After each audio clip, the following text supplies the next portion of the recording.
வெளிநாட்டுக்கு போகணும்னு ஆசை. ஆனால் அவனுக்கு எந்த மொழியும் தெரியாது. இருந்தாலும் சமாளிச்சுக்கலாம்னு முடிவு பண்ணிட்டு கிளம்பிட்டான். ஏதோ ஒரு தேசத்துக்கு போய் சேர்ந்தான். அங்கே அவனுக்கு யாரையும் தெரியாது. அவங்க என்ன மொழியில் பேசிக்கிறாங்க அப்படிங்கிறது கூட புரியல. என்ன பண்ணுறதுன்னு யோசனை பண்ணிட்டு ஒரு இடத்துல நின்றுக்கிட்டு இருக்கிறான். எதிர ஒரு பெரிய கட்டடம், நிறைய பேர் உள்ளே போயிட்டு இருக்கிறாங்க. இவனும் அவங்க பின்னாடியே உள்ளே போனான். ஒரு பெரிய அறை, அலங்காரம்லாம் பண்ணி வச்சிருக்கிறாங்க. நிறைய பேர் சாப்பிட்றதுக்காக உட்காந்துருக்குறாங்க. இவனுக்கு நல்ல பசி, அதனால் இவனும் உட்காந்தான். சாப்பாடு போட்டாங்க, சாப்பிட்டான். அன்பான உபசரிப்பு.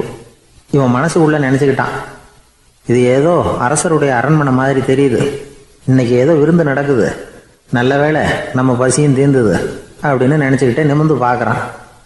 சாப்பாடு பரிமாறினவன் எதிரில் ரொம்ப பணிவோட முதுகை வளைச்சி வணக்கம் தெரிவித்தான். இவனும் எழுந்திரிச்சு நின்று முதுகை வளைச்சி வணக்கம் தெரிவித்தான். ரொம்ப நன்றின்னா. அவன் ஒரு சீட்டை இவன் கையில் கொடுத்தான். இவன் அதை வாங்கி பார்க்குறான். என்ன எழுதியிருக்குன்னு ஒன்றும் புரியல.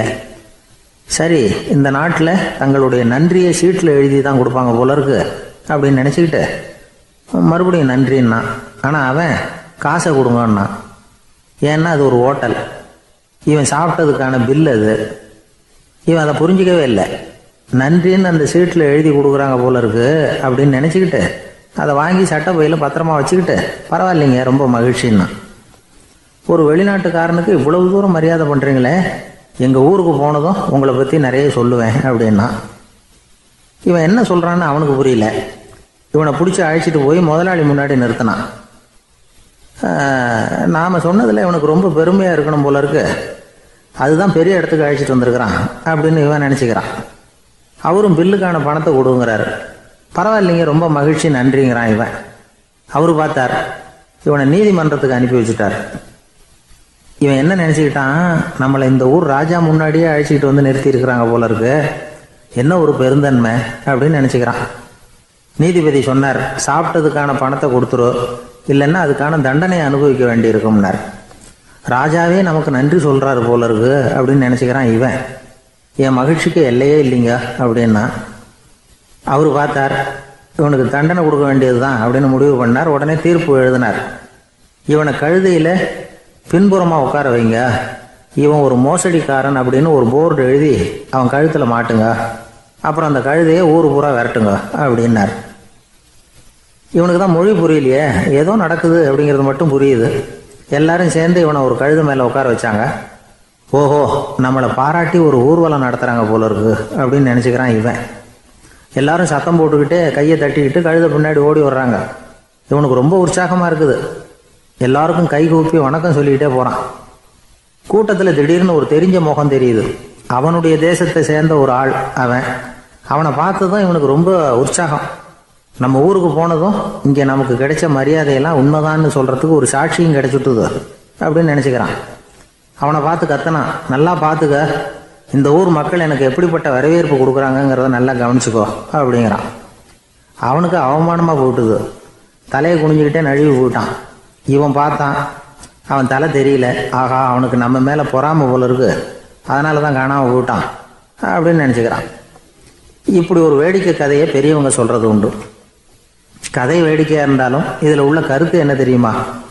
அந்த கழுதை மேலே உட்காந்துருக்கிறானே, அது மாதிரி தான் நாமளும் அகங்காரங்கிற கழுதை மேலே உட்காந்துக்கிட்டு இருக்கோமா. நாமளும் கிட்டத்தட்ட அதே மாதிரி பிரம்மையில் தான் இருக்கிறோமா. என்ன நடக்குதுங்கிறதே புரியறதில்லை. அகங்காரத்தில் பேசுகிறவனுக்கும் சித்த சுவாதீனம் இல்லாமல் பேசுகிறவனுக்கும் அதிக வித்தியாசம் இருக்கிறதில்ல. அது மாதிரி ஒருத்தன் தன்னுடைய வீட்டை சுற்றி சேற்ற வாரி அரைச்சிக்கிட்டு இருந்தானா. அந்த வழியாக வந்த ஒரு பெரியவர் அதை பார்த்துருக்கார். என்னப்பா பண்ணிகிட்டு இருக்கிற அப்படின்னு கேட்டாரான். கழுதைகளை விரட்டிக்கிட்டு இருக்கிறேன் அப்படின்னானா. இங்கே கழுதைகளே காணுமே அப்படின்னாரான் அவர். அதுதான் ஏற்கனவே விரட்டி விட்டனே அப்படின்னானா இவன். ஒரு ஊரில் ஒரு ராஜா இருந்தார். அவர் ஒரு நாள் காலையில் அரண்மனையில் மேல் மாடத்தில் வந்து நின்றுக்கிட்டு இருந்தார். அப்போ ஒரு ஆள் வீதியில் ரொம்ப வேகமாக ஓடிக்கிட்டு இருக்கான். அதை ராஜா கவனிச்சார். அவன் மனசில் ஏதோ ஒரு தவிப்பு இருக்குங்கிறத புரிஞ்சுக்கிட்டார். உடனே அரண்மனை சேவகர்களை கூப்பிட்டார். அந்த ஆளை இங்கே அழைச்சிட்டு வாங்க அப்படின்னார். இவங்க ஓடி போய் அந்த ஆளை அழைச்சிட்டு வந்தாங்க. மன்னர் முன்னாடி நிறுத்தினாங்க. மன்னர் அவனை நிமிர்ந்து பார்த்தார். எதுக்காக இவ்வளவு வேகமாக ஓடிக்கிட்டு இருக்கிற அப்படின்னு கேட்டார். இதுக்கு அவன் சொன்னா, மன்னா, நம்ம கோட்டையின் வடக்கு வாசல் இருக்கு இல்லையா, அது ஓரமாக ஒரு பெரிய பாறாங்கல் கிடக்கு. அதுக்கு அடியில் நான் ஒரே ஒரு வெள்ளி நாணயத்தை புதைச்சி வச்சுருக்கேன். அது இப்போ எனக்கு தேவைப்படுது. என்னுடைய மனைவிக்கு ஒரு பரிசு வாங்கி கொடுக்க வேண்டியிருக்கு. அதுக்காக தான் அவசரமாக ஓடிக்கிட்டு இருக்கிறேன் அப்படின்னா. மன்னர் யோசனை பண்ணார். அப்புறம் சொன்னார், அதுக்காகவா இப்படி ஓடுற? பரவாயில்ல, அதை பற்றி கவலைப்படாத. நான் உனக்கு 10 வெள்ளி காசுகள் தர்றேன், வாங்கிட்டு திரும்பி போ அப்படின்னார். இவன் தலையை சொரிஞ்சான். மன்னா, நீங்கள் கொடுக்கறத ரொம்பவும் மகிழ்ச்சியோடு வாங்கிக்கிறேன். இருந்தாலும் அதுக்கப்புறம் அந்த வடக்கு வாசலுக்கு போய் அங்கே இருக்கிற ஒரு நாணயத்தையும் எடுத்துக்கிட்டு போயிடுறேனே அப்படின்னானா. இதை பாருப்பா, அந்த ஒரு நாணயத்தை மறந்துடு, உனக்கு 100 வெள்ளி நாணயங்கள் தரேன் இருக்கார். மன்னா, ரொம்ப மகிழ்ச்சி. உங்கள் மாதிரி தாராள குணம் வேற யாருக்கும் வராது. நீங்கள் கொடுக்குற 100 நாணயங்களையும் வாங்கிக்கிறேன். இருந்தாலும் வடக்கு வாசலுக்கு போய் அதையும் எடுத்துக்கிட்டா 101 ஆகிடுமே அப்படின்னானா. இதை பாருப்பா, அந்த ஒரு நாணயத்தை மறந்துடு, அது எக்கேடாவது கெட்டு போகட்டும். நான் உனக்கு 100 பொற்காசுகள் தரேன், அதையாவது வாங்கிட்டு வந்த வழியிலேயே திரும்பி போடுன்னாரான். தங்க நாணயங்களே தரேன்னு சொல்கிறீங்க, தாராளமாக வாங்கிக்கிறேன். இருந்தாலும் வடக்கு வாசலுக்கு போய் அப்படின்னு மறுபடியும் ஆரம்பித்தான். அரசர் பொறுமை இழந்துட்டார். கடைசியாக ஒரு முடிவுக்கு வந்துட்டார். இதை பாருப்பா, உனக்கு என்னுடைய ராஜ்யத்திலேயே பாதியை கொடுத்துட்றேன், அப்படியாவது திருப்தியாக திரும்பி போ அப்படின்னாராம். மன்னா, உங்களுடைய பெருந்தன்மைக்கு ஈடு இணையே கிடையாது. தேசத்திலேயே பாதி பிரித்து கொடுக்குறேன்னு சொல்கிறீங்க, அதனால் உங்ககிட்ட ஒரு சின்ன வேண்டுகோள் அப்படின்னானா. சொல்லுன்னாராம் மன்னர் ஆர்வமா. இவன் மெதுவாக ஆரம்பித்தான். அப்படி இந்த ராஜ்யத்தை 2ஆக பிரிக்கிறப்போ அந்த வடக்கு வாசல் இருக்கிற பக்கத்தை என்கிட்டயே கொடுத்துருங்கோ அப்படின்னானா. மன்னர் அசந்து போயிட்டார். இந்த கதை எதுக்காகன்னு கேட்டால், மனம்ங்கிறது ஒரு குரங்குங்கிறத புரிஞ்சுக்கிறதுக்காகத்தான். உன்னை பிடிச்சிக்கிட்டா லேசில் விடாது. அப்படிப்பட்ட மனசை அறிவு தான் வழி நடத்தணும். அதில் தான் வாழ்க்கையின் வெற்றி அடங்கியிருக்குது. ஒரு சின்ன பையன் தெருவில் அழுதுகிட்டு இருந்தான். ஏன்பா அழுவுறேன்னு ஒரு பெரியவர் கேட்டார். 1 ரூபா காசை இங்கே தொலைச்சுட்டேன் அப்படின்னா. சரி, அதுக்காக அழாத, அதுக்கு பதிலாக 10 ரூபா தரேன், இந்தா வச்சுக்கோன்னு கொடுத்தாரு. அந்த 10 ரூபாயை வாங்கி சட்டப்பையில் போட்டுக்கிட்டு அதை விட அதிகமாக சத்தம் போட்டு அழ ஆரம்பிச்சுட்டான். மறுபடியும் ஏன்டா அழறேன்னு கேட்டார் பெரியவர். அந்த 1 ரூபாயும் கிடச்சிட்டுதுன்னா இப்போ என்கிட்ட 11 ரூபா இருக்குமே, இப்போ 10 ரூபா தானே இருக்குது அப்படின்னு சொல்லிவிட்டு அழறான். சங்கீத வித்வான்களில் பல வகை உண்டு. சில குறிப்பிட்ட ராகங்களை பாடுறதுல அவங்களுக்கு பெருமை வர்றது உண்டு. ஆனால் ஒருத்தர் இருந்தார், அவரால் ஒரு ராகத்துக்கே பெருமை வந்தது. அந்த ராகத்தை அவர் வாசித்து கேட்கணும் அப்படின்னு சொல்லுவாங்க. அது என்ன ராகம்னா தோடி ராகம். சரி, அந்த வித்வான் யாருன்னா அவர் தான் திருவாவடுதுறை ராஜரத்னம் பிள்ளை. பேராசிரியர் கல்கி ஒரு சமயம் தம்முடைய பத்திரிகையில் எழுதினாராம். அதை அப்படியே படிக்கிறேன் கேளுங்களேன். ஆகா, ஸ்ரீ ராஜரத்னம் பிள்ளையின் தோடி ஆலாபனையை முதலில் கேட்டபோது அவருடைய கற்பனையை விட்டு தள்ளுங்கள். நம்முடைய மனதில் என்னென்ன இன்பமயமான கற்பனைகள் எல்லாம் உதித்தன. குழந்தை தாயிடம் கொஞ்சம் குரலை கேட்டோம், அன்னை குழந்தையிடம் கொஞ்சம் குரலை கேட்டோம், ரதியும் மன்மதனும் பேசிக்கொண்ட காதல் மொழிகளை கேட்டோம், முருகன் சிவபெருமான் செவிகுளிர மொழிந்த உபதேசத்தை கேட்டோம், கலைமகள் கவிஞனுக்கு அருளிய ஆசி மொழிகளை கேட்டோம், நாரத முனிவருடைய தம்பூரா சுருதியை கேட்டோம், ராவணன் தன் எலும்பை ஒடித்து வீணையாகச் செய்து வாசித்த கானத்தை கேட்டோம், கானப் பறவைகளின் கலகல ஒலியை கேட்டோம், கோலக் குயில்களின் குரல் இனிமையை கேட்டோம். இப்படிலாம் பேராசிரியர் கல்கி விமர்சனம் எழுதியிருக்கிறார். திருவாவடுதுறை ராஜரத்னம் பிள்ளை அவர்களுடைய வாசிப்பை கேட்டுட்டு TN ராஜரத்னம் பிள்ளை இறந்து போனார். அப்போ கவிஞர் கண்ணதாசன் எழுதினார், செவியனில் ஓடி எங்கள் சிந்தையில் ஓடி இந்த புவியெல்லாம் ஓடி நின்பார் பொங்கிய தோடி வேறிங்கு எவரிடம் போகும் ஐய இனி அதை காப்பார் யாவர் அவிந்தனின் சடலத்தோடே அவிந்தது தோடிதானும் அப்படின்னு எழுதினாராம். அந்த அளவுக்கு அவருடைய தோடியை ரசித்தவர்கள் உண்டு. அதே மாதிரி தோடின்னா என்னன்னு தெரியாமலே அவரை ரசித்தவங்களும் அந்த காலத்தில் உண்டு. அதாவது ஒரு பெரிய சபையில் இவர் வாசிச்சுக்கிட்டு இருக்கிறார். பாதியில் ஒரு பெரிய மனுஷன் உள்ளே வந்தார். அவர் உடம்புல பட்டு வேஷ்டி, ஜருகை, அங்கவஸ்திரம், வாயில் வெத்தலை, வாசனை புகையில, காதில் வைரக்கடுக்கன், கழுத்தில் தங்க சங்கிலி, கை விரல் பூரா மோதிரம், கையில் ஒரு வெள்ளி வெத்தலை புட்டி, உதவிக்கு 2 பேர் பக்கத்தில். இவ்வளவு பந்தாவோடு வரார் கச்சேரி கேட்கறதுக்கு. இப்படி வந்தவர் முதல் வரிசையில் உட்கார்ந்தார். வித்வான் வாசித்து முடித்ததும் இவர் அவரை பார்த்து, ஐயா, நீங்கள் தோடி வாசிக்கிறதுல ரொம்ப கெட்டிக்காரர்னு கேள்விப்பட்டிருக்கேன். அதை கேட்கறதுக்காக தான் மெனக்கிட்டு வந்திருக்கிறேன். அதை வாசிங்களேன் அப்படின்னாராம் இந்த பெரியவர். ராஜரத்னம் பிள்ளைக்கு ஒன்றும் புரியல. ஏன்னா இது வரைக்கும் அவர் வாசிச்சுக்கிட்டு இருந்ததே அந்த தோடி ராகத்தை தான். அதை வாசித்து முடித்ததும் அதை வாசிங்களேன்னு இவர் கேட்குறார். அப்படின்னா இவரோட ஞானம் எப்படிப்பட்டது? இவ்வளவும் கேட்டுட்டு இப்படி கேட்குறாரே அப்படின்னு அவர் யோசிச்சிருக்கிறார் ராஜரத்னம் பிள்ளை. உடனே என்ன பண்ணார் தெரியுமா? பக்கத்தில் ரொம்ப சாதுவாக சுருதி போட்டுக்கிட்டு இருந்த ஒரு முதுகில் ஓங்கி ஒரு குத்து விட்டாராம். அவருக்கு ஒன்றும் புரியல, எதுக்கு நம்மளை அடிக்கிறார் இவர், நம்மளை குத்துறாரு வித்வான்னு. அவர் அதிர்ச்சியால் இவர் நிமிர்ந்து பார்த்துருக்கார். அப்போ ராஜரத்னம் பிள்ளை சொன்னாராம், ஏய்யா ஐயா பெரிய மனுஷன், என்னுடைய பரம ரசிகர், தோடி ராகம் கேட்கணுங்கிறதுக்காக இவ்வளவு தூரம் வந்திருக்கிறார், வந்து வரிசையில் உட்காந்துருக்கார். நீ இந்த சமயம் பார்த்து தோடி ராகம் வாசிக்கிற நாதஸ்வரத்தை வீட்டில் வச்சுட்டு வந்துட்டியே, இப்போ ஐயாவுக்காக அந்த ராகத்தை நான் எப்படி வாசிக்கிறது அப்படின்னு சொல்லிவிட்டு மறுபடியும் முதுகில் ஒரு அடி கொடுத்தாராம். அடி வாங்கினவருக்கே சிரிப்பு அடக்க முடியலையா. எனக்கு இது மட்டும்தான் சார் தெரியும், இதை தவிர வேறு எதுவும் தெரியாது அப்படின்னு சொல்லிக்கிட்டே காலம் தள்ளுறவங்க ரொம்ப பேர். அவங்கெல்லாம் கஷ்டப்பட வேண்டியிருக்கும். ஒருத்தர் தன்னுடைய தொழிலில் ரொம்ப கெட்டிக்காரராக இருக்கலாம், அதுக்காக எப்பவும் அதே ஞாபகத்தில் இருந்துக்கிட்டு உலகியல் அறிவு இல்லாமல் இருந்துடக்கூடாது, அது ஆபத்து. இதுக்காக நம்ம தாத்தா பாட்டிலாம் ஒரு கதை சொல்லுவாங்களே, கேள்விப்பட்டிருக்கீங்களா? ஒரு சமயம் ஒரு 4 பேர் சேர்ந்து வெளியூருக்கு பிரயாணம் போனாங்களாம். அந்த 4 பேர் எப்படி தெரியுமா? ஒருத்தர் வேதாந்தி, இன்னொருத்தர் சங்கீத வித்வான், 3வது ஆள் வைத்தியர், 4வது ஆள் ஜோசியர். இவங்க 4 பேரும் நண்பர்கள். அதனால் சேர்ந்து புறப்பட்டாங்க. வழியில் ஒரு ஊரில் தங்கினாங்க. இருட்டி போச்சு. அதனால் இன்றைக்கி ராத்திரி இங்கேயே தங்கி இருந்துட்டு நாளைக்கு புறப்படலாம் அப்படின்னு தீர்மானம் பண்ணாங்க. சாப்பாட்டுக்கு என்ன பண்ணுறது? அங்கேயே கடத்தெருவுக்கு போய் சாமான்லாம் வாங்கியாந்து சமைச்சி சாப்பிட்லாம்னு முடிவு பண்ணாங்க. 4 பேர் இருக்கிறதுனால ஆளுக்கு ஒரு காரியமாக செய்யலாம் அப்படின்னு வேலையை பிரிச்சுக்கிட்டாங்க. வைத்தியர் கரிகாய் வாங்க போனார், வேதாந்தி எண்ணெய் வாங்க போனார், ஜோசியர் பலசரக்கு வாங்க போனார், சங்கீத வித்வானுக்கு சமைக்கிற வேலை. எல்லாம் சரி. ஆனால் நடந்தது என்ன தெரியுமா? கடைத்தெருவுக்கு காய்கறி வாங்க போனார்ல வைத்தியர், அங்கே போய் மார்க்கெட்டில் பார்த்தார். ஒவ்வொரு கறிகாயாக எடுத்து பார்த்தார். இது பித்தம், உடம்புக்கு ஒத்துக்காது, இது வாயு, உடம்பு ஒத்துக்காது அப்படின்னு ஒவ்வொன்றா தள்ளினார். கடைசியில் ஒன்றுமே தேரல, வெறுங்கையோடு திரும்பி வந்துக்கிட்டு இருக்கிறார். எண்ணெய் வாங்க போனார் வேதாந்தி, அவர் ஒரு தொன்னையில் எண்ணெயை வாங்கினார். பேசாமல் அதை எடுத்துகிட்டு வர வேண்டியது தானே, முடியல. அவருடைய வேதாந்த மூளை சிந்திக்க ஆரம்பிச்சுட்டுது. இந்த தொன்னைக்கு எண்ணெய் ஆதாரமா அல்லது எண்ணெய்க்கு தொன்னை ஆதாரமா அப்படிங்கிற ஆராய்ச்சியில் இறங்கினார். என்னாச்சு தெரியுமா? அப்படி கவுத்து பார்த்தார். வாங்கின எண்ணெய் பூராவையும் வழியில் கொட்டிவிட்டு வெறும் தொண்டையோடு சேர்ந்தார். பலசரக்கு வாங்க போனார் ஜோசியர். அவர் ஒரு வழியில் பார்த்தாரு. வழியில் வந்தவங்களெல்லாம் அங்கங்கே ஒரு மரத்தடியில் உட்கார வச்சு அவங்களுக்கெல்லாம் ஆர்வம் சொல்ல ஆரம்பிச்சிட்டார். அப்படி ஒவ்வொருத்தராக சொல்லி முடிச்சுட்டு கடத்தருக்கு போய் சேர்ந்தார். இவர் அங்கே போய் சேர்றதுக்குள்ளே ரொம்ப நேரம் ஆகிட்டுது. கடையெல்லாம் பூட்டி விட்டு போயிட்டாங்க. என்ன செய்கிறது? அவரும் வெறுங்கையோடு திரும்பி சேர்ந்தார். சரி, இவங்க கதை தான் இப்படி ஆச்சு. அங்கே சமைக்கிறதுக்காக உட்காந்துருந்தார் சங்கீத வித்வான். அவர் கதை என்னாச்சு தெரியுமா? அங்கே அவர் அடுப்பை பற்ற வச்சு ஒலையை கொதிக்க வச்சார். அதாவது ஒரு பானையில் தண்ணியை ஊற்றி அடுப்பில் வச்சார். அது கொதிக்க ஆரம்பிச்சிது.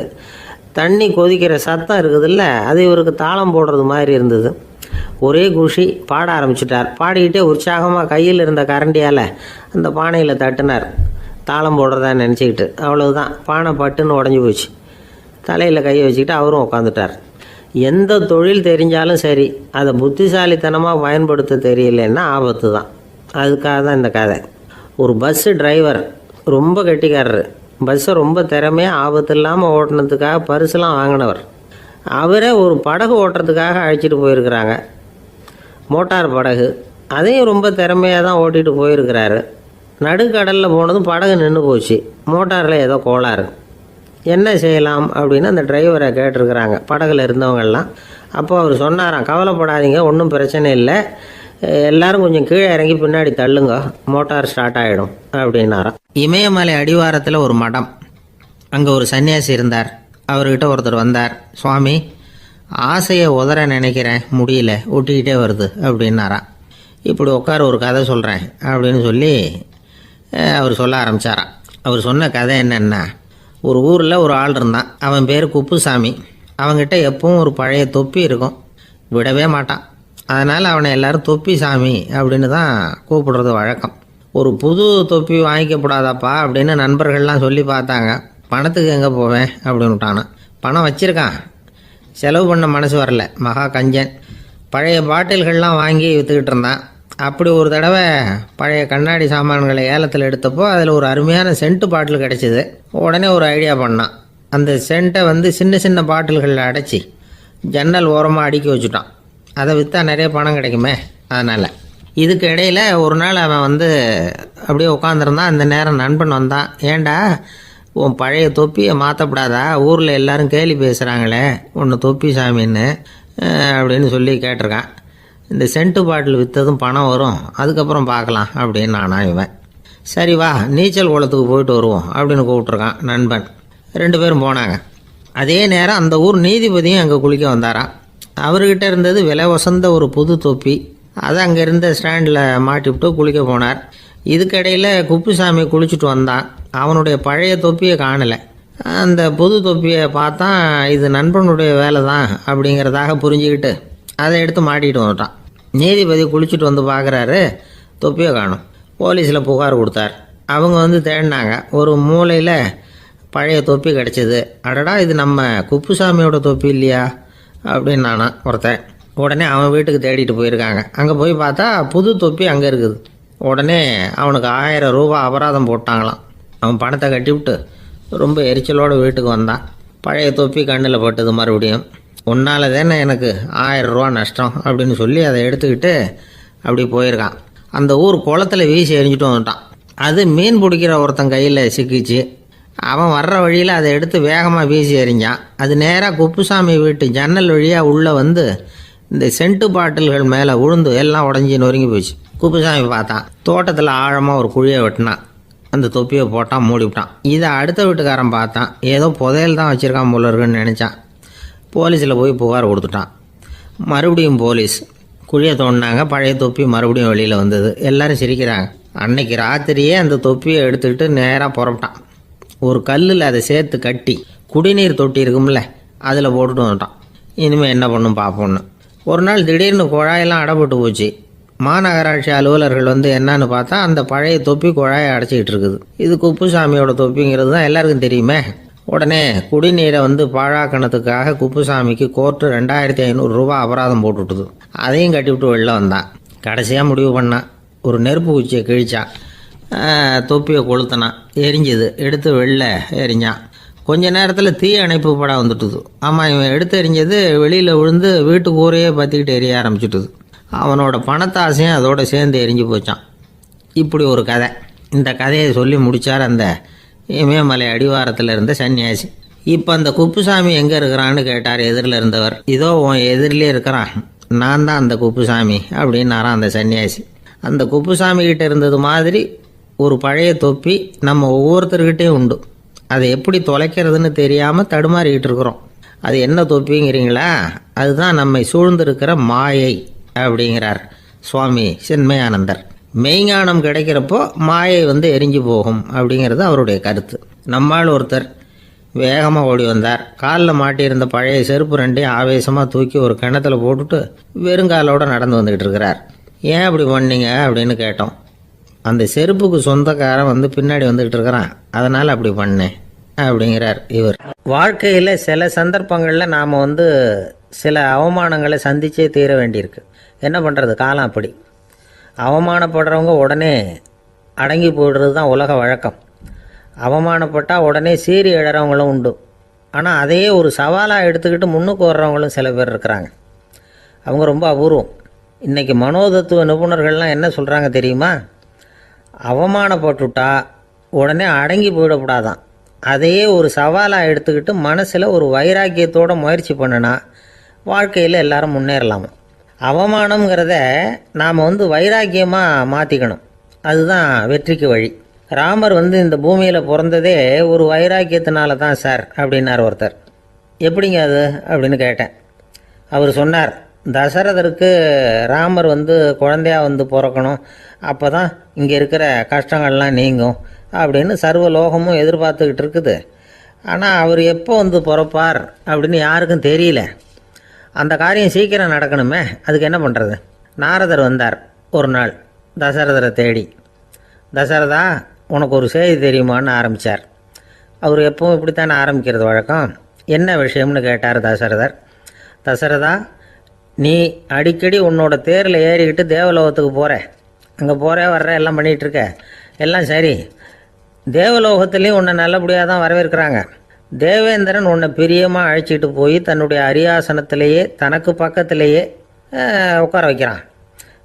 நீயும் சந்தோஷமாக உட்காந்து பேசிவிட்டு வந்துடுற. ஆனால் நீ இங்கே வந்ததுக்கு அப்புறம் அங்கே என்ன நடக்குது தெரியுமா உனக்கு அப்படின்னாரான் நாரதர். என்ன நடக்குது எனக்கு ஒன்றும் தெரியலையே அப்படின்னாரான் தசரதர்.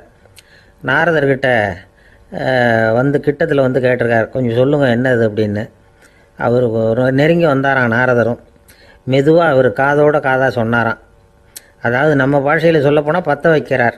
நீ அங்கே தேவேந்திரங்கிட்ட உட்காந்து பேசிவிட்டு வந்த பிறகு நீ அங்கே உட்காந்துருந்த அரியாசனத்தை தண்ணி ஊற்றி கழுவி சுத்தப்படுத்துகிறாங்க. நீ என்ன அந்த அளவுக்கு சுத்தம் இல்லாத ஆளா, தினம் குளிக்காமையாக இருக்கிற அப்படின்னாராம். தசரதருக்கு இது ரொம்ப அவமானமாக போயிட்டுது. அப்படியே செய்கிறாங்க அப்படின்னாராம். ஆமாம், நீ வேணும்னா நான் சொல்கிறது உண்மையாக இல்லையா அப்படின்னு சோதனை பண்ணி பார்த்துக்கோ அப்படின்னாரான் நாரதர். உடனே தசரதர் இதுக்காகவே புறப்பட்டு தேவலோகம் போனார். அங்கே வழக்கம் போலவே இவரை கூப்பிட்டு உட்கார வச்சு பேசிக்கிட்டு இருந்தான் தேவேந்திரன். கொஞ்ச நேரம் பேசிக்கிட்டு இருந்துட்டு சரி நான் கிளம்புறேன்னு புறப்பட்டார். சரி, அவனும் வாசல் வரைக்கும் வந்து வழி அனுப்பி வச்சுட்டு உள்ளே போயிட்டான். தசரதர் வெளியில் கொஞ்ச நேரம் மறைஞ்சி இருந்துட்டு மெதுவாக உள்ளே எட்டி பார்த்தார் என்ன நடக்குதுன்னு. நாரதர் சொன்னது உண்மைதான். தசரதர் உட்காந்துருந்த ஆசனத்தை அங்கே 2 தேவர்கள் கழுவி சுத்தப்படுத்திக்கிட்டு இருக்கிறாங்க. தசரதரால் இதை தாங்கிக்க முடியல.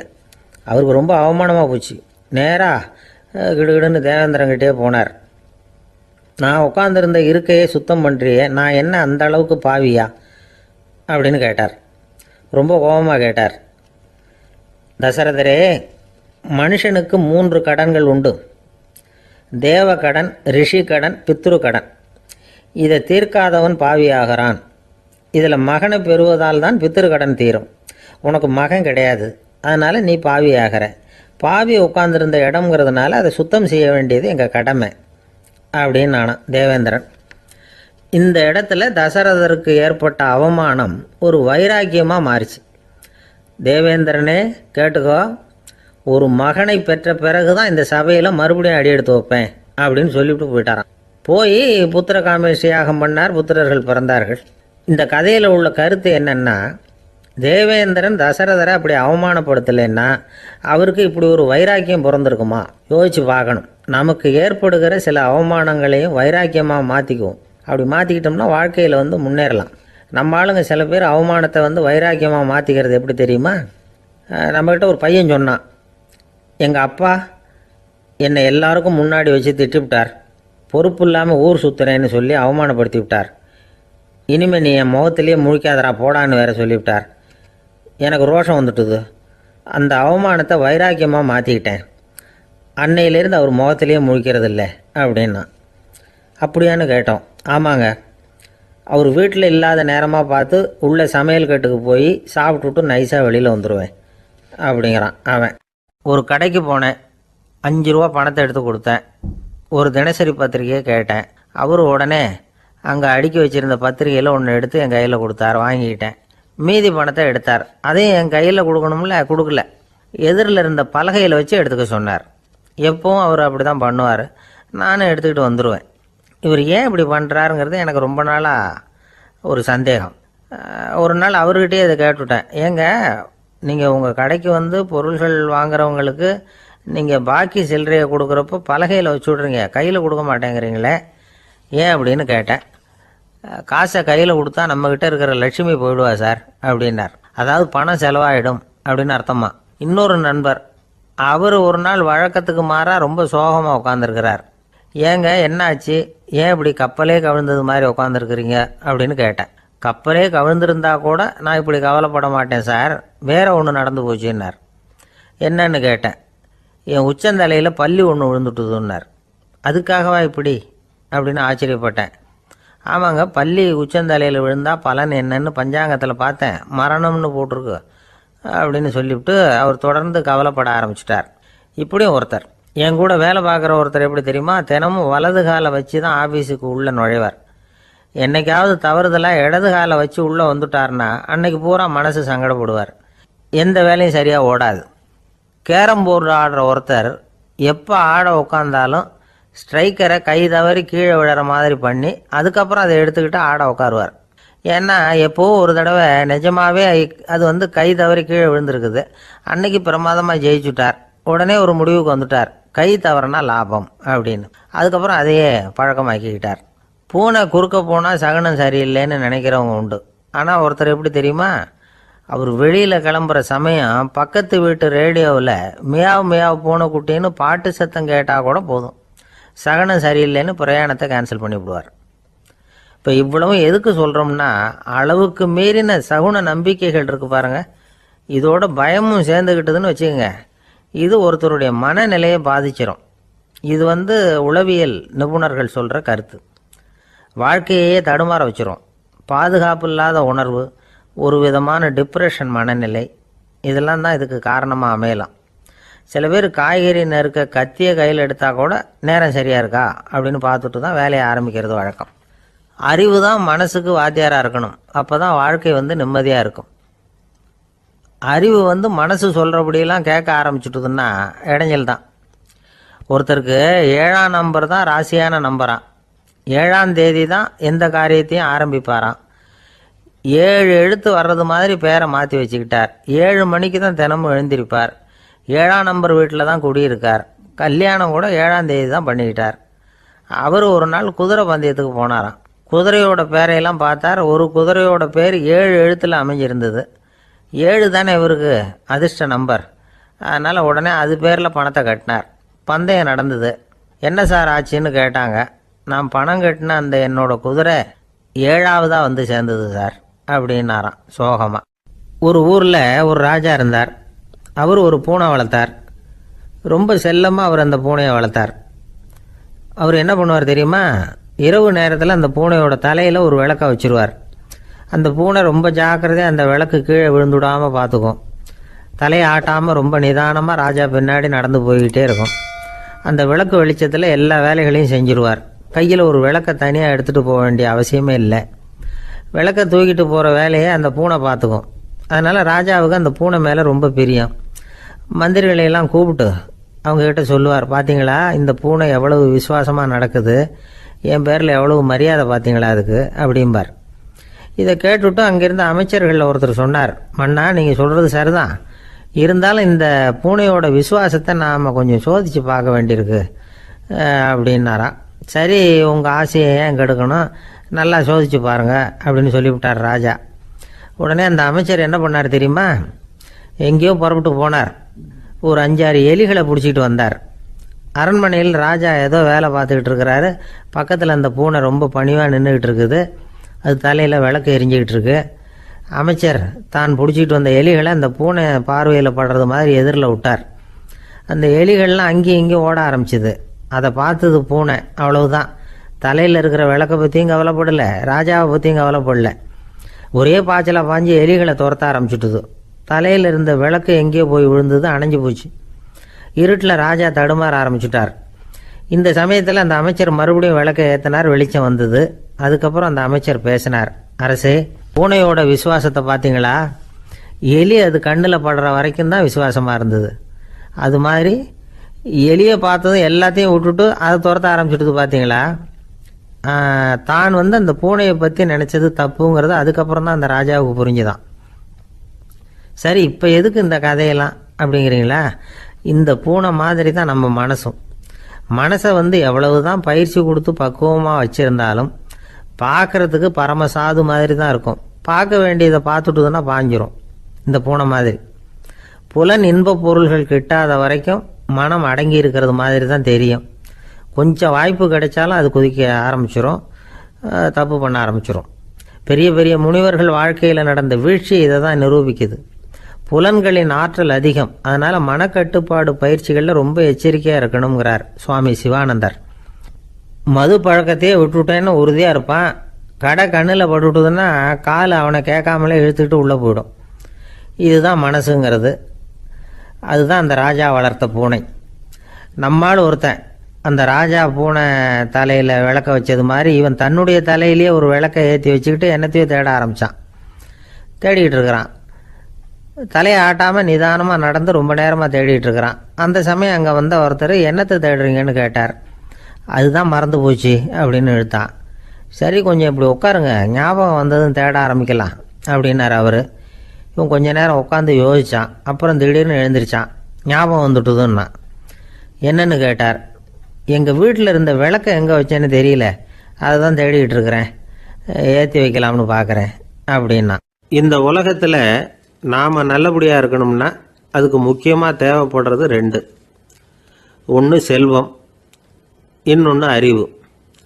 சரி, இது ரெண்டில் சிறந்தது எது அப்படின்னு ஒரு கேள்வி கேட்டால் என்ன பதில் சொல்கிறது? இதே கேள்வியை ஹஸ்ரத் அலி அவர்கள்கிட்ட கேட்டாங்களாம். அவர் ஒரு பெரிய அறிஞர். கேள்வி கேட்டவங்களும் சாதாரண ஆட்கள் இல்லை, இவங்களும் அறிஞர்கள். ஒரு நாள் ஹஸ்ரத் அலி அவர்கள்கிட்ட 10 அறிஞர்கள் வந்தாங்களாம். ஐயா, நாங்கள் 10 பேரும் உங்ககிட்ட ஒரே கேள்வியை தான் கேட்க வந்திருக்கிறோம், ஆனால் எங்கள் 10 பேருக்கும் நீங்கள் தனித்தனியாக பதில் சொல்ல முடியுமா அப்படின்னு கேட்டிருக்காங்க.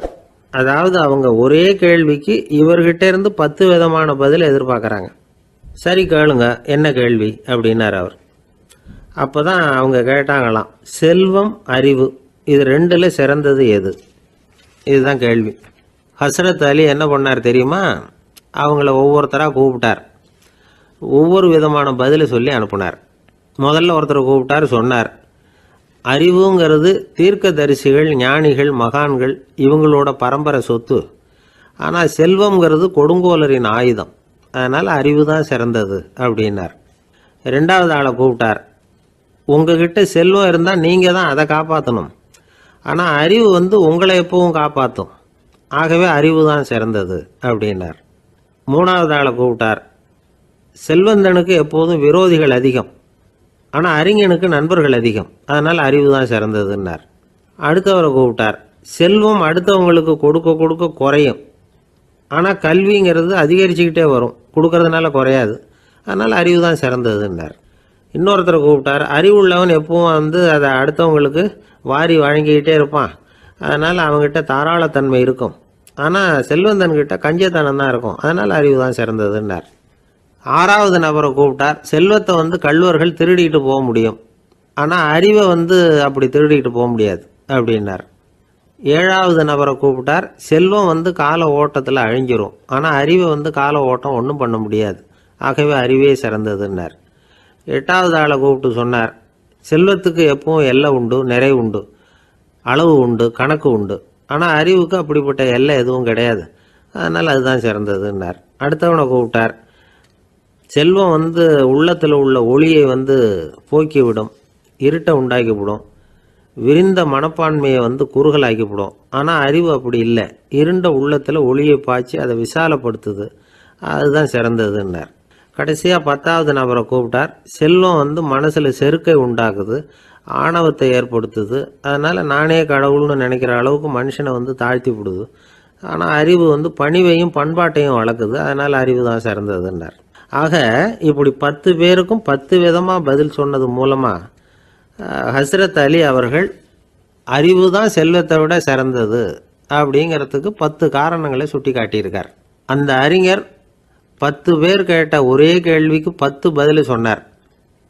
நமக்கு வேண்டிய ஒருத்தர் 10 பேர் கேட்ட கேள்விக்கு ஒரே பதில் சொல்லி சமாளித்தார். கேள்வி என்ன தெரியுமா? என்கிட்ட வாங்கின கடனை எப்போயா திருப்பி கொடுக்க போகிற? இதுதான் அந்த 10 பேரும் கேட்ட ஒரே கேள்வி. இந்த மாதம் 26ஆம் தேதி தந்துடுறேன் அப்படிங்கிற ஒரே பதில் சொல்லி அவ்வளவு பேரையும் இவர் அனுப்பி வச்சுட்டாராம். எல்லாரும் போனதுக்கப்புறம் இவரை தனியாக கூப்பிட்டு கேட்டிருக்கிறாங்க. அது என்ன சார் கணக்கு, 26ஆம் தேதி அன்னைக்கு என்ன அதிசயம் நடக்க போகுது அப்படின்னு கேட்டிருக்காங்க. அதிசயம் அன்னைக்கு இல்லை, அதுக்கு முத நாளே நடக்க போகுதுன்னாராம். விவரமாக சொல்லுங்கன்னு இருக்காங்க. வேற ஒன்றும் இல்லைங்க, 26ஆம் தேதி தானே எல்லாரையும் வர சொல்லியிருக்கிறேன், அதுக்கு முத நாளே நான் புறப்பட்டு தலைமறைவாயிட போகிறேன் அப்படின்னாராம் ரொம்ப பெருமையாக. ஒரு ஊரில் ஒரு ராஜா இருந்தார். அந்த ராஜாவுக்கு ஒரு மந்திரி. ராஜா ரொம்ப நியாயமானவர், நேர்மையானவர், கண்டிப்பானவர். தப்பு செய்கிறது யாராக இருந்தாலும் தண்டனை கொடுப்பார். வேண்டியவங்களுக்கு ஒரு நியாயம், வேண்டாதவங்களுக்கு ஒரு நியாயங்கிறதெல்லாம் அவர்கிட்ட கிடையாது. ஒரு சமயம் அரசவையில் அந்த அமைச்சரே விதிமுறைகளுக்கு புறம்பா ஏதோ நடந்துகிட்டு இருக்கார். மன்னருக்கு கோபம் வந்துட்டுது. உடனே அந்த அமைச்சரை கிட்டத்தில் கூப்பிட்டு அவர் கன்னத்தில் ஓங்கி ஒரு அறை கொடுத்துட்டாராம். உடனே அந்த அமைச்சர் என்ன பண்ணார் தெரியுமா? நேராக போனார். அங்கே நின்றுக்கிட்டு இருந்த இன்னொருத்தர் கன்னத்தில் ஓங்கி அரைஞ்சார். அறை வாங்கினவர் திகைச்சு போயிட்டார்.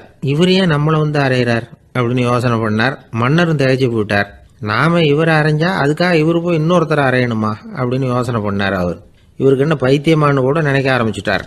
ஆனால் என்ன ஆச்சுன்னா, அப்புறம் அமைச்சர் அவர் கவனிச்சுக்கிட்டு இருந்தாரா, அவர் இன்னொருத்தர் அரைஞ்சார் இல்லையா, அந்த அறை வாங்கின ஆசாமியை பார்த்து கத்திக்கிட்டு இருந்தார். யார்? அமைச்சர். ஏன்பா என்கிட்ட அறையை வாங்கிக்கிட்டு இப்படி விவரம் இல்லாமல் நின்றுக்கிட்டு இருக்கிறிய, நான் உனக்கு கொடுத்ததை நீ வேற யாருக்கிட்டையாவது கொடுத்துரு அப்படின்னார். உடனே அந்த ஆள் பார்த்தான். தனக்கு அடுத்தபடியாக நின்றுக்கிட்டு இருந்தவனை ஓங்கி ஒரு அறை அரைஞ்சான். அவன் கண்ணத்தை தடவிட்டே யோசனை பண்ணான்.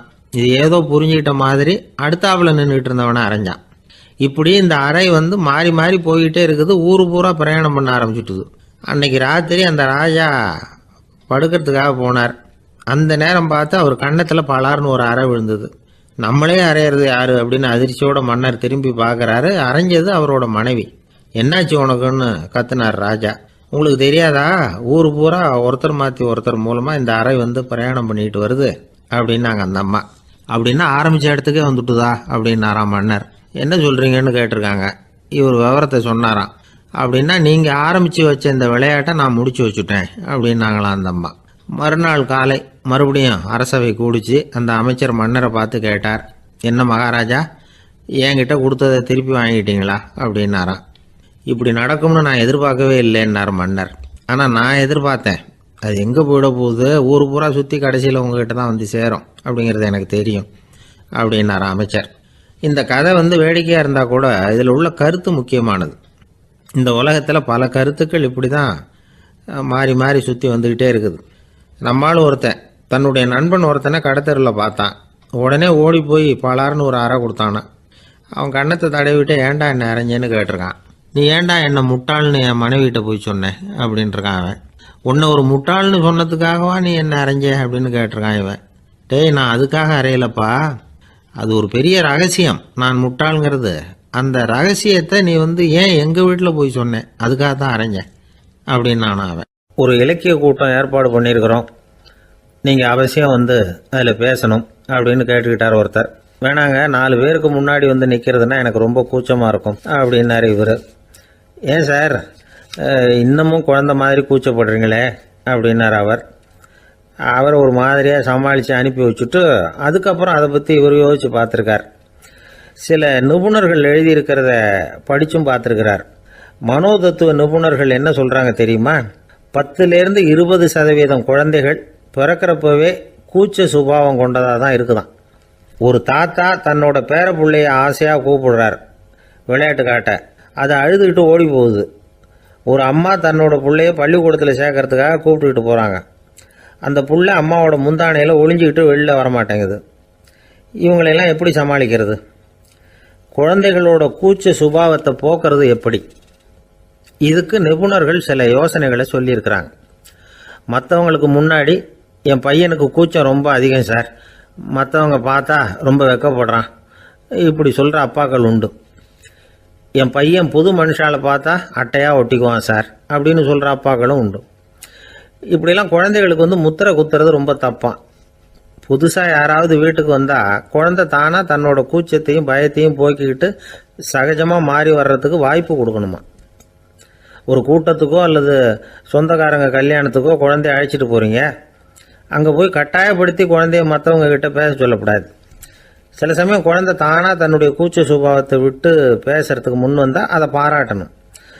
குழந்தை கலகலப்பு இல்லாமல் மௌனமாக இருந்ததுன்னா அதையும் கண்டுக்கக்கூடாது. குழந்தை பேச ஆரம்பித்தா அதை ஆர்வத்தோடு கவனிக்க தெரியணும். கலந்து உரையாடுற பழக்கத்தை வீட்லேயே ஆரம்பிக்கலாம். கேட்டதுக்கு பதில் சொல் அப்படின்னு நீங்கள் அதிகாரம் பண்ணிகிட்டு இருக்கக்கூடாது. அது வந்து குழந்தைக்கு பேசுகிற சந்தர்ப்பத்தை குறைச்சிருமா. இப்போ நாம் அதிகாரம் பண்ணால் கேலி செய்கிற பழக்கம் குழந்தைகளை வந்து ரொம்ப பாதிச்சிருமா. பெரியவங்களானதுக்கு அப்புறமும் சில பேர் கூச்சத்தோடவும் பயத்தோடவும் இருக்கிறதுக்கு இதுதான் காரணம். சின்ன வயசில் அவங்கெல்லாம் ஏதாவது கேலிக்கு ஆளாகி இருப்பாங்க. 2வது குழந்தை மூத்த குழந்தைய வந்து கேலிக்கு ஆளாகிற சந்தர்ப்பங்களை கண்டு கேலி பண்ணினா அது இளம் நெஞ்சங்களை விட்டு நீங்கிறதே இல்லையா. எப்பவும் குழந்தையோட நடை உடை பாவனைகளை பற்றி சொல்லிக்கிட்டே இருக்கக்கூடாதான். அதுவே கூச்ச சுபாவத்தை கொண்டுட்டு வந்துருமா. அப்பா எங்கேன்னு யாராவது கேட்டால் இது மாதிரி இன்ன காரியத்துக்காக வெளியில் போயிருக்கார், இத்தனை மணிக்கு திரும்பி வருவார் அப்படின்னு சொல்கிற அளவுக்கு குழந்தைகளை பழக்கப்படுத்தி வைக்கணும். ஃபோன்லேயே யாராவது விசாரித்தா கூட இது மாதிரி பதில் சொல்லு அப்படின்னு சொல்லணும். சின்ன சின்ன மீட்டிங்கில் 4 வார்த்தை பேச தயார் பண்ணலாம். ஒரு கடையிலையோ அல்லது ஹோட்டல்லையோ ஏதாவது விவரம் கேட்கணும்னா உங்கள் குழந்தைய தைரியமாக அனுப்புங்க. குழந்தைகள் பணிவாகவும் பொறுமையாகவும் விவரம் கேட்குறப்போ கூச்ச சுபாவம் தானாக போயிடும். சின்ன வயசுலேயே இப்படிலாம் பழக்கப்படுத்தினா தான் வருங்காலத்தில் தைரியமாக இந்த சமுதாயத்தில் வாழ முடியும். இல்லைன்னா 60 வயசுலேயும் அடுப்பங்கரையை விட்டு வெளில வர்றதுக்கு கூச்சப்பட்டுக்கிட்டு தான் இருக்க வேண்டியிருக்கும். இந்த காலத்து பிள்ளைங்க எவ்வளவோ பரவாயில்ல, எதுக்கும் தயங்குறதில்ல, கூச்சப்படுறதில்ல. ஒரு அம்மா அடுப்பங்கரையிலேருந்து சத்தம் போட்டாங்க, டேய் ராமு, தயவு பண்ணி அந்த டிவியை நிறுத்துறா, அந்த பெண்ணோட குரல் மகா மோசம், அடுப்பங்கரையில் இருக்கிற என்னாலேயே அதை சகிச்சிக்க முடியல அப்படின்னாங்களாம். உடனே பையன் கொஞ்சம் கூட தயங்காமல் பதில் சொல்கிறான், அம்மா இந்த குரல் டிவியிலேருந்து வரல, எழுத்த விட்டு மாமி தான் இங்கே வந்திருக்கிறாங்க, அவங்க தான் இப்போ என்னோட பேசிக்கிட்டு இருக்கிறாங்க அப்படின்னு. நான் வங்க நாவலாசிரியர் சரத் சந்திரர் ஒரு நண்பர் அவர்கிட்ட வந்தார். வழக்கமாக எல்லா எழுத்தாளர்கள்கிட்டையும் கேட்குற ஒரு கேள்வியை கேட்டார். நீங்கள் எழுத்துத்துறைக்கு வந்தது எப்படி? இதுதான் கேள்வி. அதை தெரிஞ்சு என்ன பிரயோஜனம்னார் சரத் சந்திரர். சும்மா சொல்லுங்களேன், தெரிஞ்சுக்கிறேன் அப்படின்னார் வந்தவர். சரி சொல்கிறேன்னு ஆரம்பித்தார். நான் ரங்கூனில் வேலை பார்த்துக்கிட்டு இருந்தேன். சம்பளம் பத்தல, வேலையும் பார்த்துக்கிட்டு ஒரு பலசரக்கு கடை வைக்கலாம்னு நினச்சேன். என்னால் மளிகை கடை வச்சு சரியாக நடத்த முடியுமாங்கிற சந்தேகம் என் மனைவிக்கு. அதை சோதனை பண்ணி பார்க்கணுங்கிறதுக்காக சில பொருள்களின் அளவு, அதோட விலை, இப்படி சிலதை சொல்லி எல்லாத்தையும் மனக்கணக்காக கூட்டி போட சொன்னாங்க. என்னால் சரியாக கூட்டி சொல்ல முடியல. உங்களால் மளிகை கடை நடத்த முடியாதுன்னு சொல்லிவிட்டாங்க. உடனே என்ன பண்ணுறது, வேறு வழி இல்லை, கதை எழுத ஆரம்பிச்சிட்டேன் அப்படின்னார். கேட்டவருக்கு சிரிப்பு வந்துட்டு தான். சரத் சந்திரர் ஒரு பக்கம் சீரியஸான நாவல்கள், சிறுகதைகள் எழுதியிருந்தாலும் அவருடைய இன்னொரு பக்கம் வேற விதம். நண்பர்கள்கிட்ட பேசும்பொழுதும் சரி, அவர்களுக்கு கடிதங்கள் எழுதும் போதும் சரி, கேலியும் கிண்டலும் நகைச்சுவை உணர்வும் அதிகமாக இருக்கும். காந்திஜி ஒரு சமயம் கல்கத்தாவுக்கு வந்திருந்தார். தேசபக்தர்கள் பல பேர் அவர்கிட்ட பேசிக்கிட்டு இருந்தாங்க. அப்போது சரத் சந்திரரும் அங்கே இருந்தார். கிரண் சங்கர் ராய் அப்படிங்கிறவரும் அங்கே இருந்தார். அவர் சொன்னாராம், காந்திஜியோட பழகிய முதல் வங்காளி நான் தான். போயர் யுத்த காலத்தில் இவர் லண்டனுக்கு வந்திருந்தப்போ என்கிட்ட தான் வங்காள மொழி கற்றுக்கிட்டார் அப்படின்னாராம். உடனே சரத் சந்திரர் காந்திஜியை பார்த்து, இவர் உங்களுக்கு வங்காள மொழி கற்றுக் கொடுத்தது உண்மைதானா அப்படின்னாராம். ஆமான்னாராம் காந்தி. அதனால தான் உங்களால் வங்காள மொழி கற்றுக்க முடியல அப்படின்னாராம். எல்லாரும் சிரிச்சாங்களாம். சரத் சந்திரர் சாம்தாபேர் அப்படிங்கிற கிராமத்தில் தங்கியிருந்தார். ஒரு இலக்கிய நிகழ்ச்சியில் கலந்துக்கிறதுக்காக. அதுக்காக ஒரு கல்கத்தாவுக்கு போக வேண்டிய சூழ்நிலை. அதுக்காக புறப்பட்டார். அந்த சமயத்தில் பின்னாடி இருந்து யாரோ அவரை கூப்பிட்டாங்க. இப்படி கூப்பிட்டவரை பார்த்து இன்னொருத்தர் யாரோ அதட்டி இருக்கிறாங்க. போகிறவரை ஏன் இப்படி கூப்பிடுறீங்க அப்படின்னு. ஏன் கூப்பிட்டா என்னன்னு கேட்டிருக்கார் சரத் சந்திரர். புறப்படுறவங்கள பின்னாடி இருந்து கூப்பிடுறது அபசகுனம், போகிற இடத்துல ஏதாவது ஆபத்து வரலாம் அப்படின்னு அதுக்கு விளக்கம் கொடுத்துருக்கிறார் அவர். உடனே சரத் சந்திரர் சொன்னாராம், இதோ இவங்க என்ன இலக்கிய கூட்டத்துக்கு அழைச்சிட்டு போகிறாங்களே, இதை விட வேற என்ன ஆபத்து வந்துட போகுது அப்படின்னாராம். இப்படி சரத் சந்திரருக்கு இயல்பாகவே நகைச்சுவை உணர்வு உண்டு. அவருடைய நண்பர் ஒருத்தர் வீட்டுக்கு கூப்பிட்டுருந்தார். அங்கே ஒரு கச்சேரிக்கு ஏற்பாடு பண்ணியிருந்தாங்க. சரத் சந்திரருக்கு இயல்பாகவே கச்சேரியில் நீண்ட ஆலோசனையெல்லாம் கேட்கறதுக்கு பொறுமை இருக்காது. அதனால் மெதுவாக பாட போகிறவர் எப்படி அப்படின்னு கேட்டிருக்கார். அவருக்கு ரொம்ப நல்லா பாட தெரியும் அப்படின்னு சொல்லியிருக்கிறாங்க. அதுக்கு சரத் சந்திரர், பாட தெரியுங்கிறது சரி, பாட்டை நிறுத்த தெரியுமா, அதை சொல்லுங்கள் முதல்ல அப்படின்னாராம். ஒரு பெரியவர் உட்கார்ந்துருக்கிறார். அவரை சுற்றி அவருடைய தோழர்கள் உட்காந்துருக்கிறாங்க. ஏதோ ஒரு முக்கியமான செய்தியை அவர் அவங்களுக்கு சொல்லிகிட்டு இருக்கிறார். அவங்களும் ஆர்வமாக கேட்டுக்கிட்டு இருக்கிறாங்க. இந்த சமயத்தில் யாரோ ஒரு ஆள் வேகமாக அங்கே வர்றார். வர்ற வேகத்திலேயே எனக்கு ஏதாவது உதவி செய்யுங்க அப்படின்னு கேட்டுக்கிட்டே வர்றார். கேட்கறது உதவி, ஆனால் குரல் மிரட்டுறது மாதிரி இருக்குது, அதட்டி கேட்கறது மாதிரி இருக்குது. இதை கேட்டதும் அந்த பெரியவர் ஆத்திரப்படலை, ஆனால் அவரை சுற்றி இருந்தவங்க ஆத்திரப்பட்டாங்க. இதை பெரியவர் கவனித்தார். கொஞ்சம் அமைதியாக இருங்கன்னார். வந்தவரை கூப்பிட்டார். அவருக்கு சில பொருள்களை கொடுத்தார். என்னங்க இப்போ உங்களுக்கு மகிழ்ச்சி தானே அப்படின்னார். ஆ அப்படின்னு அலட்சியமா அவர் சொல்கிறார். நான் உங்களை நல்ல முறையில் நடத்தினேன்னா அப்படின்னு கேட்குறாரு அவர் மறுபடியும். அதெல்லாம் ஒன்றும் இல்லை அப்படின்னு சொல்லி அவர் சொல்லிகிட்டு இருக்கிறாரு. குரலில் கடுமை குறையில. சுற்றி இருந்தவங்களால இதை பொறுத்துக்க முடியல. கோபத்தோடு அவரை நோக்கி நெருங்க ஆரம்பித்தாங்க. பெரியவர் அவங்களையெல்லாம் தடுத்து நிறுத்தினார். வந்தவரை வாங்க என்னோட அப்படின்னு சொல்லி அழைச்சிட்டு போனார். வீட்டுக்கு போனார். அங்கே போனதும் இன்னும் சில பொருள்களை எடுத்து அவர்கிட்ட கொடுத்தார். இப்போ திருப்தி தானே, நான் உங்ககிட்ட நல்ல முறையில் நடந்துக்கிட்டேனா அப்படின்னார். அவர் முகம் இப்போ தான் கொஞ்சம் மலர்ந்தது.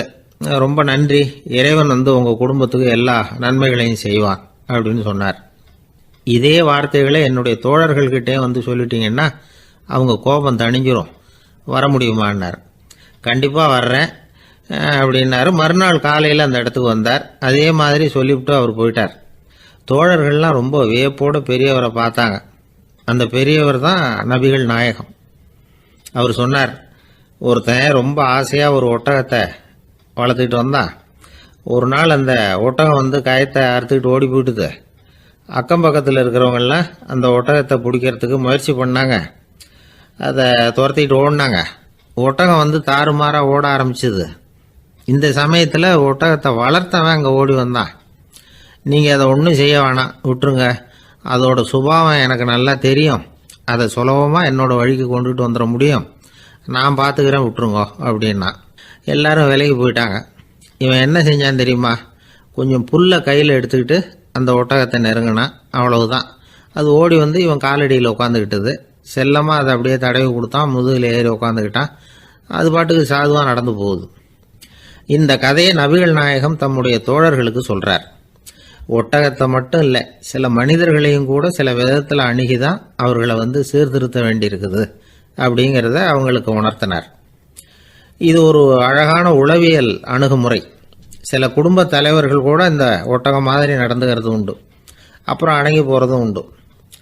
ஒரு குடும்ப தலைவர் காலையில் எழுந்திரிச்சதுலேருந்து சத்தம் போட்டு கத்திக்கிட்டு இருப்பார். பக்கத்தில் இருந்தவங்கெல்லாம் ஓடி போய் சமாதானம் பண்ணி பார்த்தாங்க. அவர் ஓயறது மாதிரி தெரியல. கடைசியில் அவர் மனைவி வந்தாங்க.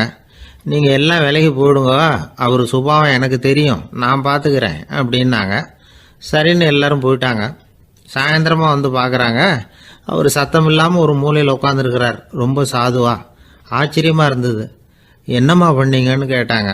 அது ஒன்றும் இல்லைங்க, ஒரு வேளை சாப்பாட்டை நிறுத்தினேன், பட்னி போட்டேன், அவ்வளவுதான் அப்படின்னாங்க அந்த அம்மா.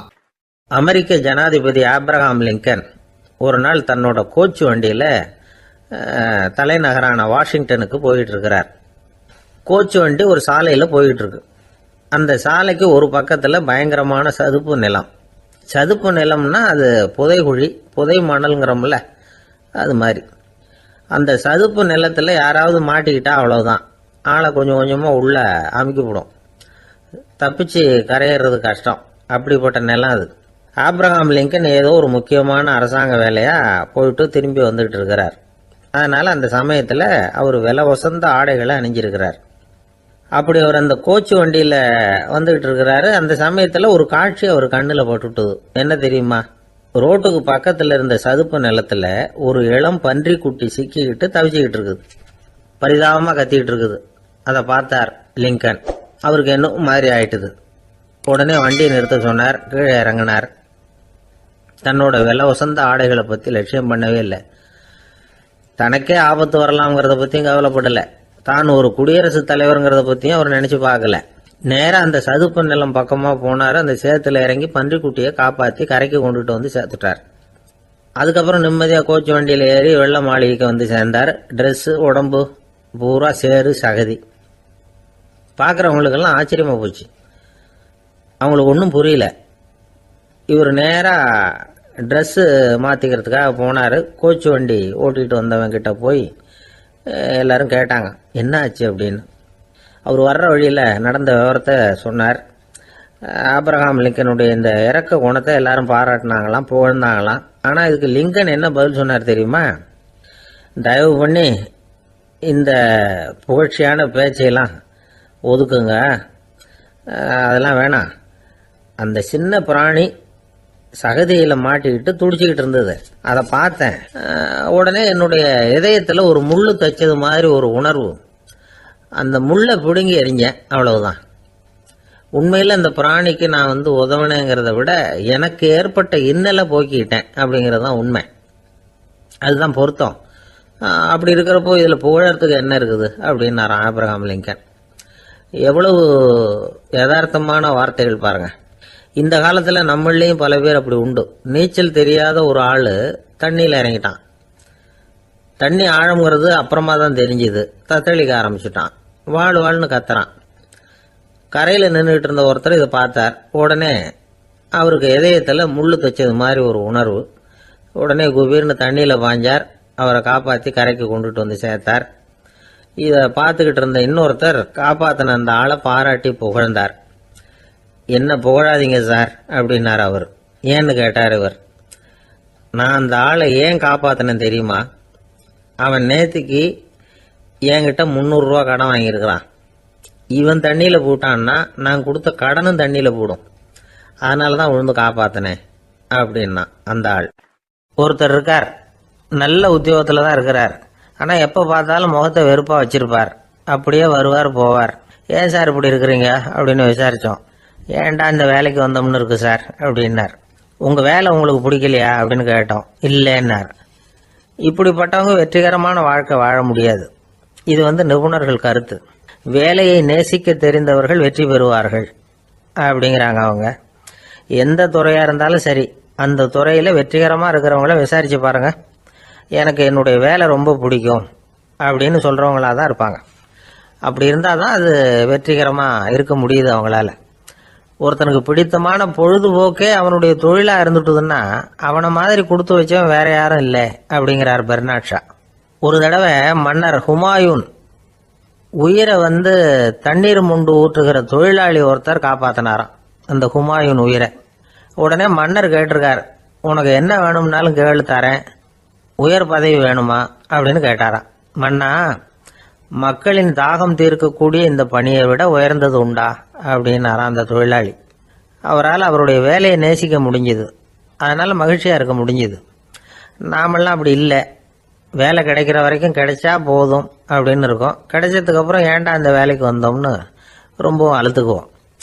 சரி, நாம் இருக்கிற இடத்துல நாம் வெற்றிகரமாக இருக்க வழி உண்டா அப்படின்னா உண்டுன்னு சொல்கிறாங்க. அதாவது மன இயல் நிபுணர்கள் இருக்கிறாங்க இல்லையா, அவங்க அதுக்கு முக்கியமாக 6 வழிகள் சொல்கிறாங்க. நீங்கள் ஒரு அலுவலகத்தில் வேலை பார்க்குறவரா அப்படின்னா இதை கேளுங்க. அதாவது உங்கள் மேலதிகாரி எதிர்பார்ப்புக்கு தகுந்த மாதிரி உங்கள் வேலை இருக்குதா? அப்படி இல்லைன்னா முதல்ல உங்கள் வேலையின் தரம் உயரணும். உங்களுக்கு மேலே கீழே வேலை பார்க்குற பணியாளர்கள்கிட்ட நல்ல விதமாக பழகிறீங்களா? அந்த உறவு முறையில் ஏதாவது குறை இருந்தால் அதை கண்டுபிடிச்சி சரி பண்ணுங்க. நம்பிக்கைக்கு உரியவர் அப்படின்னு நீங்கள் பேர் எடுக்கணும். நீங்கள் எடுக்கிற முடிவு நல்ல முடிவாக தான் இருக்கும் அப்படின்னு அடுத்தவங்க சொல்லணும். உங்கள் தோற்றத்துக்கு முக்கியத்துவம் கொடுங்க. இது மனம் உடல் ரெண்டும் சம்பந்தப்பட்டது. அதனால் மனசையும் ஆரோக்கியமாக வச்சுருக்கணும், உடம்பையும் ஆரோக்கியமாக வச்சுருக்கணும். உங்களுடைய நிர்வாகம் செயல்படுற விதத்தை நல்லா புரிஞ்சு வச்சுக்கணும். உங்களுடைய நிர்வாகம் இப்போ ஒரு காரியம் செய்யுதுன்னு வச்சுங்க, ஏன் அப்படி செய்யுது, எதுக்காக அப்படி செய்யுது, அதனுடைய குறிக்கோள் என்ன, அது நீடிக்கிறதுக்கு காரணம் என்ன, இதையெல்லாம் தெரிஞ்சுக்கணும். சிரிப்புக்கு வஞ்சகம் பண்ணக்கூடாது. நல்லா சிரிக்கணும், அப்போ தான் அது திரும்ப கிடைக்கும். கடந்த கால தோல்வியை பற்றி கவலைப்படக்கூடாது. முதலாளி விருப்பம் தெரிஞ்சு நடந்துக்கிறது நல்லது தான். அதுக்காக காக்கா பிடிக்கணுங்கிற அவசியம் இல்லை. உங்களுக்கு ஒரு பொறுப்பான வேலை கிடைக்குது, உடனே சத்தம்